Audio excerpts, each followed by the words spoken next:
Hello, and welcome to Making Creativity Pay, the podcast where we talk to people in creative industries about how they promote and market their work. I'm Dan Barnett. On this episode, I spoke with stand-up comedian, writer and podcaster Milo Edwards. Milo has been a stand-up for over 10 years and has regularly performed at the Edinburgh Fringe and has released a number of specials on YouTube. We talk about his tour show, How Revolting, Sorry to Offend, that's working its way around the country in 2025 and 2026. We talk about writing a show a year for the Fringe, the Trash Future podcast, which has over 15,000 monthly paying subscribers, as well as other podcasts he's part of, including the Glue Factory podcast. I started by asking Milo to give a quick introduction about himself. Hi, I'm Milo Edwards. I'm a stand-up comedian and podcaster. I have been doing stand-up since I was 18. I'm now 32, so that's quite a long time. And I've been making podcasts since 2017, which is 8 years. The biggest podcast that I'm involved with is Trash Future, which I think about 55,000 people listen to. But I also make the podcasts Masters of Our Domain and Glue Factory, and I even used to make a podcast in Russian, which I eventually abandoned because Russians refuse to give you money. Okay, fantastic. Now that's great. And yes, you're currently, it's mid-October as we chat. You're in the middle of a tour at the moment. I mean, how's that going currently? Good, yeah. I think, all the shows have been really fun, and people have been coming out, which is nice. I think there is definitely, it's hard to sell tickets at the moment. And I say that in the context of I've been selling okay. Well, and some dates have sold really well, but there have been some places where I've been there before and sold more, and so it's a bit. I think. Well, you notice there's a lot of articles in the press at the moment saying highest or lowest amount of this since 2009. A lot of since 2009 kicking around, and I feel like I'm a recession indicator. I'm a sort of canary in the mine. Milo Edwards only selling 50 tickets in Brighton is next month the housing market's going to crash. Sorry to inform everyone. Having said that, the shows have been really fun, and I've got a big run of northern dates coming up very soon, which have sold really well. So excited to do those. Yeah, I was looking at your tour. It's kind of Liverpool, Manchester, then up to Edinburgh and everything else. When you're in the middle of a tour, how much of your time and energy is taken into trying to get bums on seats? Probably not as much as should be. I think I am the man of 1,000 jobs because I sort of Trash Future's expanded into quite a big company, and I am kind of the most business minded person of the various partners, so I end up kind of just handling all of the business. I've basically walked backwards into having a day job. So I I did stand up, and then I started a podcast to kind of subsidize the stand up, and then the podcast has gotten successful enough that I now do accounts and payroll, and I'm hang on a minute, this is what I was trying to fucking avoid. And so then quite often it's sort of weird because the way a UK tour works as opposed to an international tour is that it's kind of dates here and there that are kind of sprinkled over your ordinary life. So for example, this week is kind of a normal week until Thursday when I go to Sheffield, and then Friday is again a normal day where I've got a show in London, and then Saturday I've got to go to Liverpool, and then I'm away for a week and a half. So you get this sort of, it's weird fits and starts. You're sort of you're on tour and then you're not. I think when you're away, it's easier to focus on the tour and be posting about the tour and promoting it. But then when you're sort of in normal office mode, you get focused on the normal office mode things. And sometimes I'm oh fuck, I haven't mentioned that Liverpool date in a while. Because I feel it's not what I got into the job to do, which is relentlessly self-promote. But that is kind of part of the job now.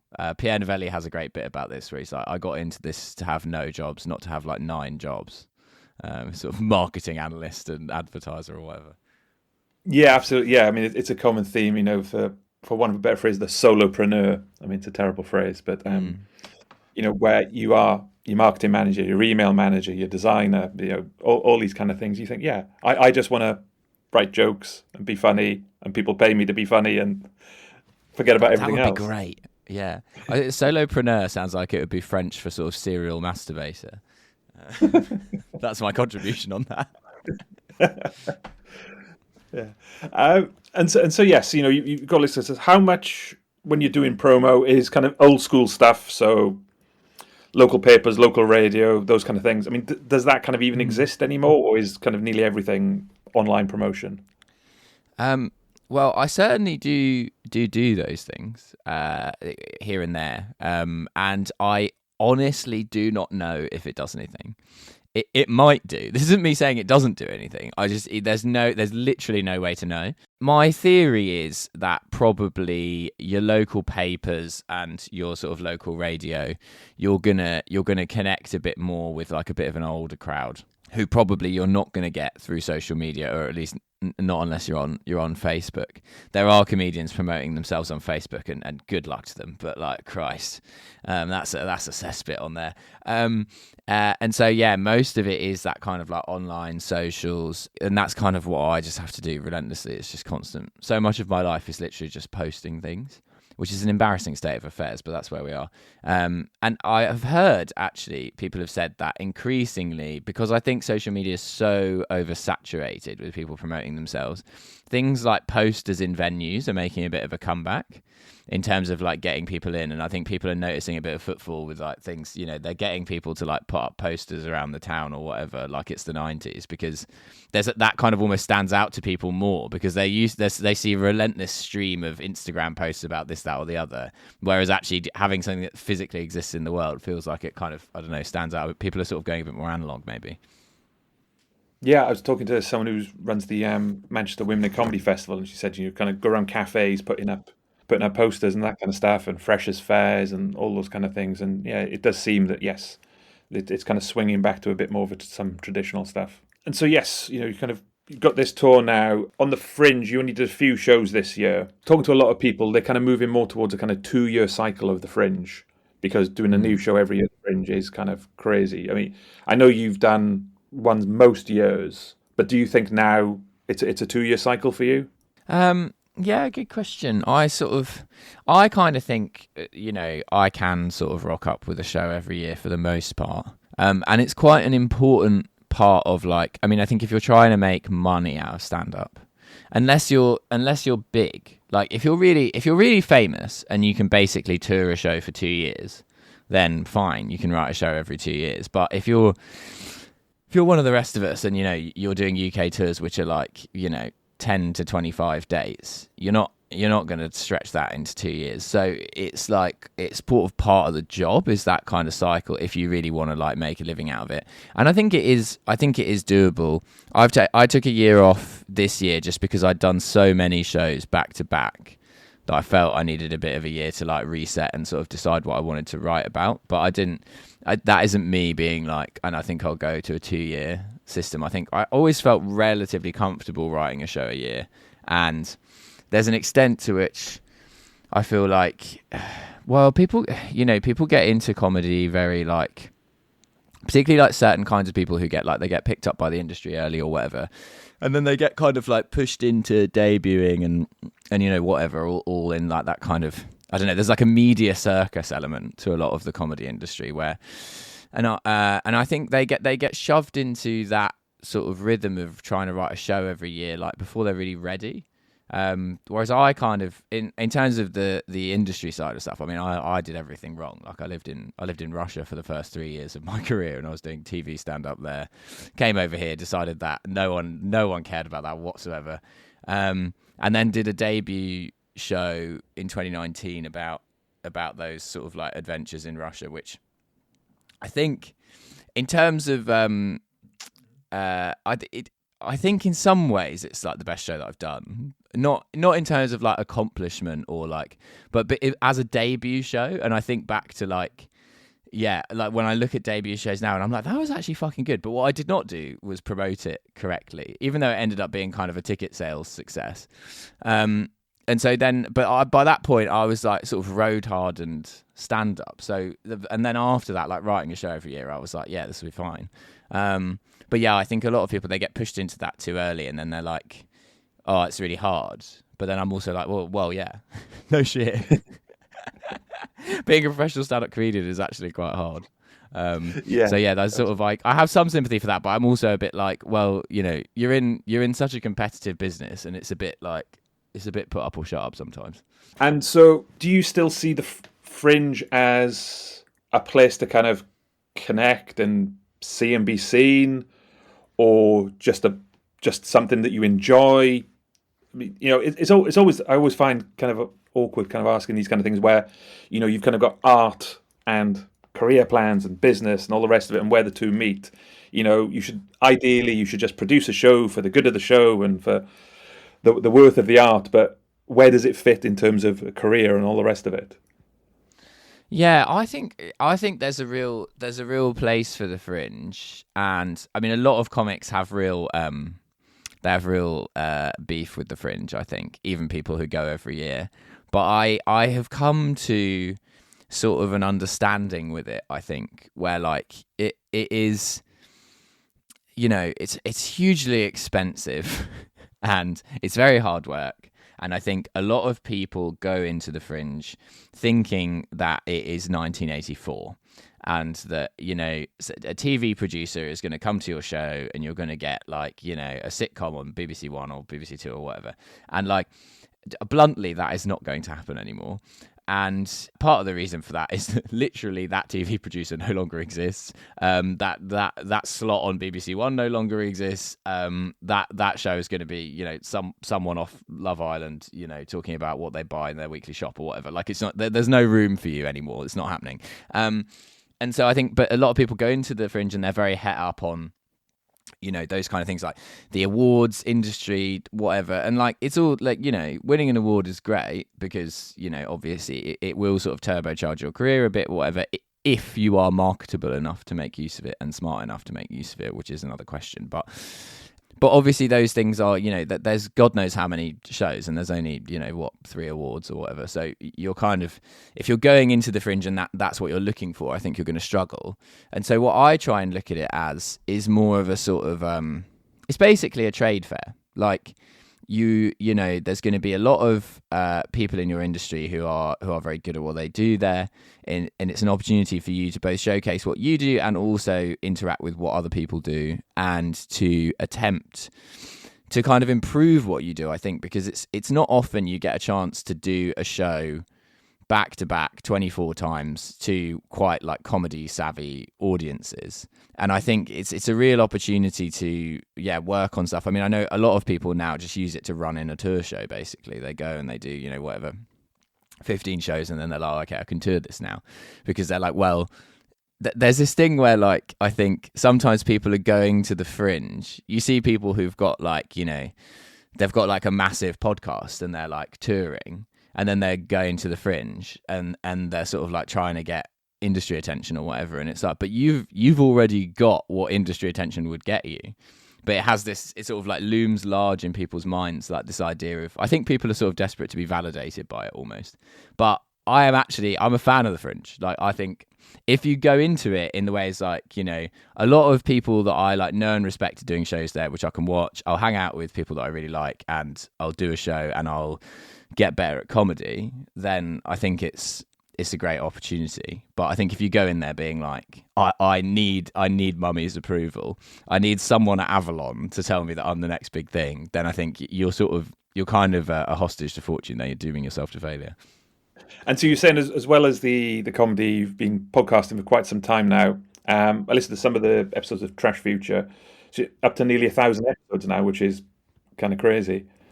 Yeah, fucking hell. It's well, I mean, Trash Future is like, it's 2 a week regular episodes plus there's like sort of 3 or 4 a month of like extra bonus content episodes as well. So yeah, I mean that adds up pretty quickly.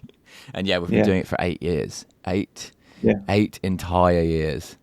There's quite a mix in terms of what it is, because I listened to one with Adrian Child. It was weird. Britanology, I meant to listen to it when it came out, but then I suddenly realised, oh God, it was 3 years ago, I think that was now. And so you've got the kind of Britanology, and then I listened to one where you're talking about kind of AI replacing jobs, where that has actually already happened in some places. Mm-hmm. Mm-hmm. And I mean, everything around that kind of area just feels like it's kind of accelerating. I mean, do you feel kind of with the podcast, how much has changed since you started it, and how much it seems to be accelerating? Yeah. Well, we have this running joke on Trash Future about it going in seasons. You know, like like there'll be times where like every now and then we'll say like, oh, it's a new season of the podcast, but it will be like at complete random, like as if it won't be like any number of episodes or whatever. Just sometimes there'll just be. It's like that alleged Lenin quote about, you know, there are decades where weeks happen and weeks where decades happen. And like there will suddenly something will occur and we'll be like, the world has changed. It's time for a new season. And I feel like, yeah, all of this AI shit is one of those things. But what I will say about AI is it is mostly nonsense. Like it's important in the same way that, like, you know, tulips were important in the Netherlands in the 1600s or whatever, or like dancing plagues or whatever. It's important because it is having a real effect on the world.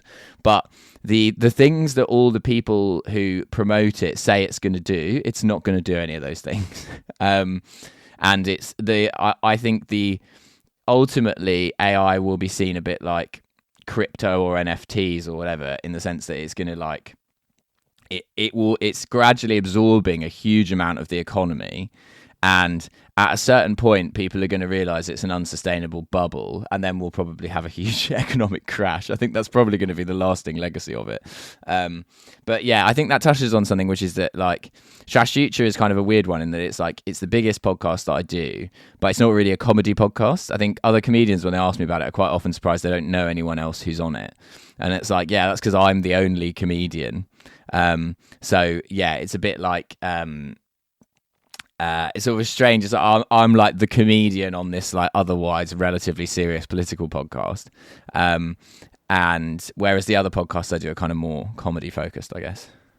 Yeah, and you said I was looking at Trash Future. You've got something like nearly 15,000 Patreon members, which is enormous, because you know there's always that big thing. I think, you know, kind of talk to a lot of people between. It's one thing doing something and getting people to watch it and whatever, but then that step to actually get them to pay for it and on a regular basis. I mean, how have you found building that up? And, you know, like you said, that is a proper business. Yeah. Well, I think with Trash Future, it was surprisingly easy, because I think we've been doing the pod for a long time before we monetized it. I think we've been doing it like over a year. And then when we started monetizing it, we kind of immediately had quite a bit of uptake. And because we produce a lot of volume of content and it's quite good and it's quite like niche, in the sense that if you like Trash Future, it doesn't really have competitors. Like there's no other podcast, certainly not in the UK, that does what Trash Future does. In terms of bridging that gap between being like a comedy podcast and also like a podcast about kind of like left-wing politics and tech and the private sector and that sort of thing. And it's, you know, the amount of research and stuff that Riley does, I think it's a very like valuable product. So it's been quite an easy sell. And then obviously over lockdown, it sort of exploded massively, I think, because people just had time on their hands and weren't spending any money. So we definitely benefited from some cyclical forces in terms of COVID. Whereas, yeah, I think other podcasts, well, in fact, I would say most podcasts are quite a hard sell on Patreon. Like the conversion rate for people who are, you know, listeners versus people who pay can be quite low. Like, I mean, I think for Trash Future, about 20% of people that listen are paid subscribers. And whenever I speak to Patreon, they're like, yeah, that's crazy. Like, that's so high. Whereas, yeah, for like a comedy podcast, it's quite hard to get people to cross that Rubicon unless you have like a really defined offering. And it's something that definitely with Glue Factory, we've struggled with a bit, even though Glue Factory is a pretty popular podcast. But I think I don't know, it doesn't have a hook, which is kind of what we wanted, because I sort of, on one level, I hate hooks because it's marketing. And I would much rather make a good product than make one that is marketable, which is possibly the seeds of my own downfall here. But yeah, I was like, what if we made a podcast that was just as funny as possible? Like that, there's no format. It's purely an attempt to just make something funny. And as a result, it's quite hard to hook people with that. Although the people that listen to it really like it, because when you're trying to recommend it to someone, they're like, well, what's the podcast about? And they're like, nothing. The fact that Elvis used to be friends with Nixon. Like, And so yeah, it can be. I've been looking at recently that Finn versus History podcast, which is doing like phenomenally well on Patreon. But I think they've sort of like they've cracked the hook element of it, where they're essentially doing like the rest is history, but if you were hit over the head with a brick, and that is, you know, fair play to them. It's a good concept and it's funny. That I think having that little bit of like narrative or structure where it's like, okay, well, we've talked about these three things and then we're going to talk about this fourth thing, and if you want to hear about that, that's going to be on the Patreon or whatever. There's definitely like there's like a marketing funnel with stuff like Patreon, and if you can understand it, then I think you can do pretty well. But the problem is, like, none of us really got into this to do marketing. Yes, you say about Glue Factory. I know a couple of days from now you're doing the Cheerful Earful podcast festival, and so I had Giles, who runs that, as a previous guest. Yeah, great. I mean, how do you? I know you've done some live Trash Futures as well. I mean, how do those kind of go down? You know, the kind of live versus a recorded, or from your point of view, is it exactly the same? Oh no, it's definitely different. And I would say with Trash Future, we adjust the content of the show a little bit for live shows. Like, we'll make it a bit less. It'll be a bit more like gag heavy, and it'll be a bit less dry, because sometimes Trash Future can be a bit dry, if I'm totally honest. So, you know, we'll do like Trash Future, because of the type of podcast it is, and it's not fully a comedy podcast. We'll do some set pieces that work in the room. So like, I'll usually do a monologue at the start or whatever. But the live shows tend to be really fun because podcast listeners there's something so like, because the way, and I think in coming years probably there'll be almost like sociological studies of this. I think the level of audience loyalty that you get from people who listen to a podcast is kind of unmatched, because they consume so much of you, usually in their headphones, that they develop this kind of almost idea that you're their friend or whatever. And it's quite a common thing. And even people who make their own podcasts, I think, get this with other podcasts, this sort of strange like level of intimacy that the medium offers. And as a result, people who come to a podcast live show are like, they're so up for it because they're just thrilled to be in the thing that they believe they're a part of anyway, on some level. And so it's kind of, even compared to like when fans come and see you do stand up, it's like the atmosphere is so on board. And that it's very hard to have a bad podcast live show, and they do tend to be pretty riotous. But yeah, we've only done one Glue Factory one so far, but it was really, really fun. And we got a lot more people than we were expecting, which was nice. We had about like 90 people, which was a lot of fun. So hopefully we can match that at the Cheerful Earful. But once again, I've not really been promoting it. I was going to say, yes, you know, the aim of any program, you know, step one is be good, obviously. But beyond that, I mean, yes, you can say, you know, with podcasts and with anything in the media, just getting new listeners, getting new followers is just so hard. I mean, how have you found that to try and develop them, or do you just kind of say, well, we'll produce good stuff and hopefully they'll find it? Yeah, I mean, well, there's a sort of, obviously the idea of producing good stuff and hopefully they'll find it is that's my ideal scenario. That's my kind of that's my lazy man's option, and I do sometimes catch myself doing that. But then I think increasingly, depressingly, it's like, well, you know, we have to do the marketing. And so my compromise with that is I try and find people who can do it for me, because, you know, sometimes I have a conversation with a comic who's like, oh, well, I spent weeks learning how, you know, fucking Instagram ads work, or like how Google SEO works, and I think, yeah, bully for you, but like, I just don't want to. I think I would kill myself, and like, not even over the indignity, just over the boredom.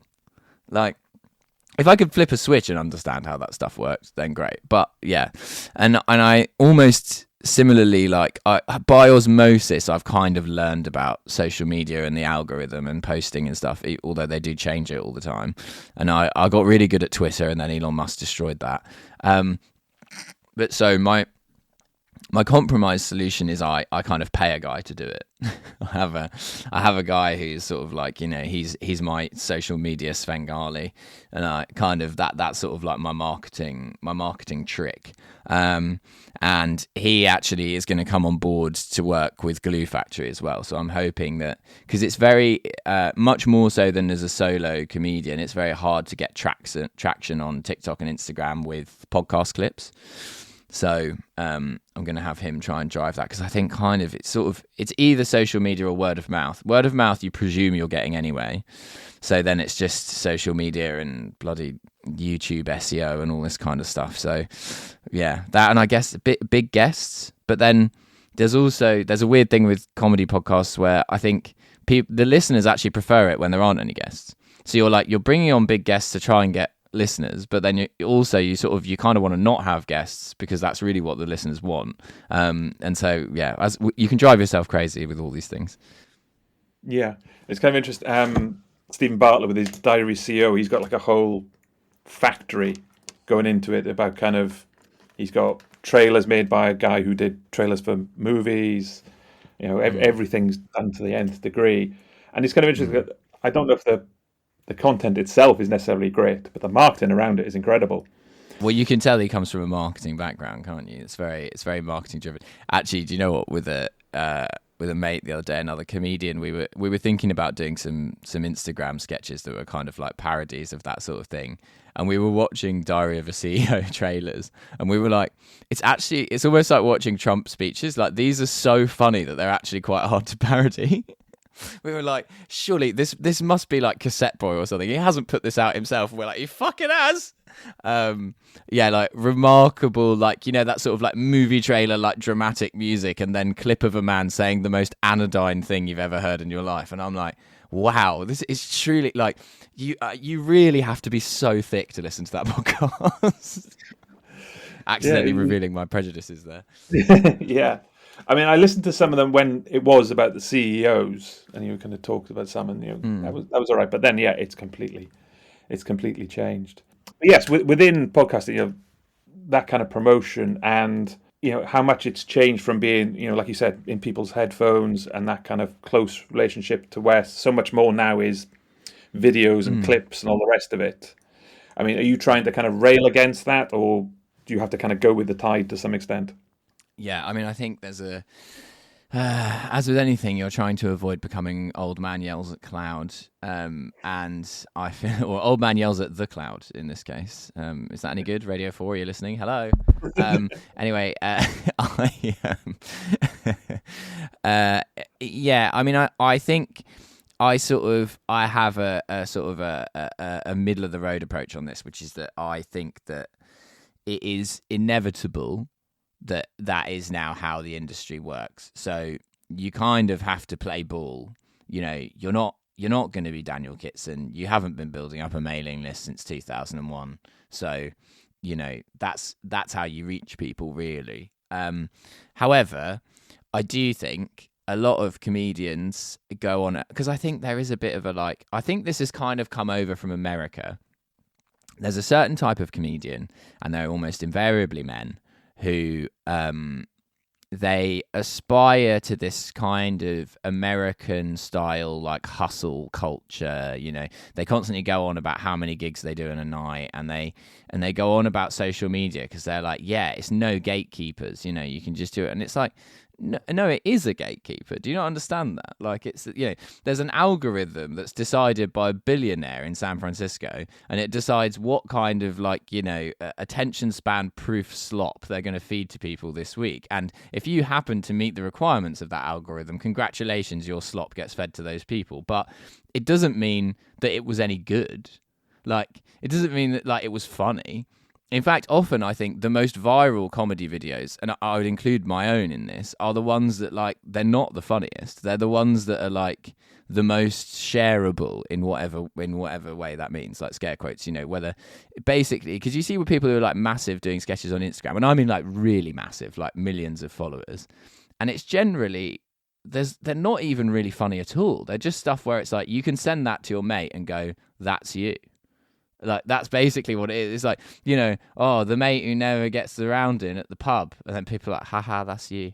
But there's no joke in it, really. It's like, and so, yeah, I think that we should acknowledge that that is a gatekeeper in the same way that TV producers or whatever used to be the gatekeeper. And actually, it's even less accountable.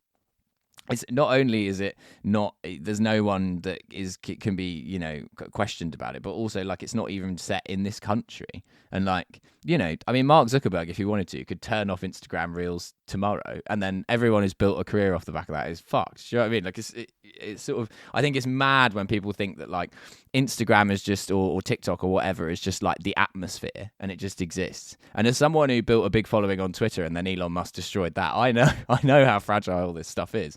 And so, yeah, I think at least in the case of TV producers, and between you and I and your listeners, I've got no love for TV producers, but at least they were sort of people who notionally had some idea what they were doing and were notionally trying to choose things that were good.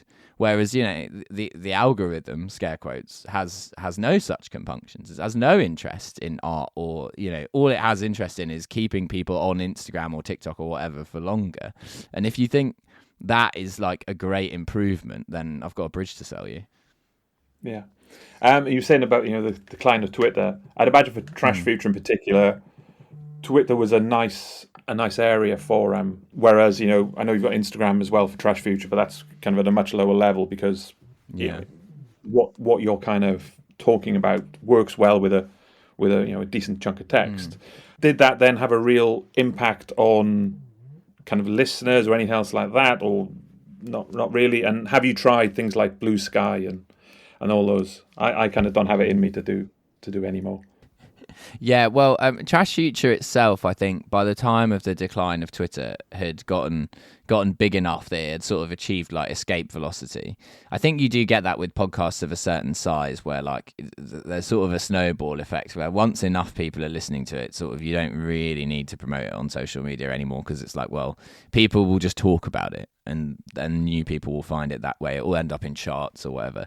So it didn't really affect Trash Future much. It did affect, I think it has had an impact on my stand-up sales, because just that was a huge part of selling tickets, especially because even though my Instagram following is now bigger than my Twitter following ever was, it's a different kind of following. Like, people on Twitter were quite sort of invested, and they were quite willing to click a link and buy tickets in the way where I think literally even something as stupid as, I think a lot of people use Twitter on their computer. And that has a very different psychology to using something on your phone, because it's like, if you're trying to click an Instagram link to buy tickets, it's like, you know, windows within windows, and it's all like fitting. You think, oh fuck it, I can't be arsed. Whereas like on Twitter, you're using it on your computer, you're much more likely to kind of follow through with this is my most banal kind of like purchase funnel theory, but so yeah, it's definitely had an impact on that. And I think that it used to be a really good place to promote podcasts, again, because people would click links, and like, I think, you know, with stuff like TikTok and Instagram, people can watch your podcast clip and enjoy it and like it and even follow you, but that doesn't mean necessarily they're going to click through to the podcast. Whereas on Twitter, I think that was more like, you'd be like, oh, this is the podcast. Yeah, there'd be some text, there'd be a clip, whatever, there'd be a link. And I think that kind of drove more traffic. And particularly for me as a stand-up, I think every stand-up you lean sort of more writer or performer, and I'm definitely more of a writer. And as a result, I found Twitter was so easy, like, because I would just, you know, I could just think of something, write it, dash it off, and it, you know, it took 20 seconds. Whereas like, if you want to post something on Instagram, it's like a whole rigmarole. You've got to script something, film it, post it. You know, it's like I can't be arsed, man. I do not want to be like walking down the street going like, well, here's the thing about Keir Starmer. Like, you know, I just, yeah, I want to call him a twat on Twitter, and I've done with it. And so, but I'm now in this weird relationship with Twitter where it's kind of in this zombie state, where like, I still post on there and I still get tons of like likes and engagement on my posts, but I don't gain any followers. And I literally don't understand how this is. Like, I don't think I've gained a follower in like over a year, despite the fact that I regularly have viral tweets. I mean, before you get a viral tweet and you'd gain like shitloads of followers or whatever. So I don't know what Elon Musk has done to break it, but he has successfully done so. And then what I try and do is I cross post on Blue Sky in the hope that I kind of have a reserve following there. So if enough people do cross over, I'll kind of have a bit of a foothold. But I really think that Blue Sky, it doesn't have the juice. There's no, it's very. I get a lot of like incredibly boring dads replying to me on Blue Sky, going like, "Well, actually," and I'm like, "Oh God." At least the people on Twitter are crazy. Yeah, so you've got. I didn't even mention Threads, because No one ever does.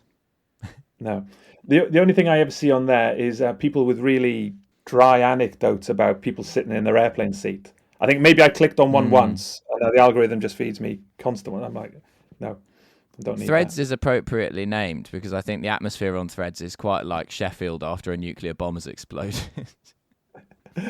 Yeah, absolutely. And I mean, the other one then is kind of Substack. I don't know if you've got a newsletter as well. No, never posted on Substack. Never read a post on Substack. That's something I can honestly say. I always feel, and maybe I'm wrong, but I associate Substack very much with like journalists who've gone freelance and are trying to sort of monetize an audience. I mean, no criticism of that at all, but it doesn't really feel like the platform for comedians. I do have a mailing list, which it's great when people sign up to that because it's not mediated by an algorithm. But I don't really do a newsletter as such. I just do a mail out probably like quarterly with like tour dates and stuff. And I do usually include a bit of like, I try and write a couple of funny paragraphs at the top. But usually when I'm sending out an email to my mailing list, that means I'm in the trenches of trying to promote a tour. So I'm not usually in my funniest mood. I'm usually fuck. We've got some tickets in Liverpool. Time. Fantastic. No, thanks so much for your time. I really appreciate it. That's my pleasure. It's kind of impressive, kind of what done with Trash Free. Yeah, it's interesting. It seems that Patreon, there's kind of like Have a Word, and I think you're saying, Finn versus History. There's some who really kind of cracked it and do it, and it's kind of interesting that you normally get the feeling that people are used to having everything for free now, but in reality there are people who are willing to pay for good stuff. And I think also with pods, and I think especially podcasts, but other creative work also to an extent, there are people who they're sort of willing to pay just because they like it and they wanna support you more so than because they'll get anything in exchange, and that is also something that you have to kind of appeal to in a way, like people's feeling of like being part of it. And it's interesting that because it's not a very like capitalistic idea, and I think we live in such a sort of capitalist society, and it requires this like kind of almost like trust between the listener and the creator, to use Patreon's own parlance. So yeah, trying to kind of seem like a nice enough boy that people will want to give you money, I guess, is also part of it. Thanks to Milo for coming on the podcast. You can find out more details in the show notes about where to find him on tour and his various podcasts. If you enjoyed this, check out our other episodes of a variety of comedians, musicians, authors and others in creative industries. Thanks for listening.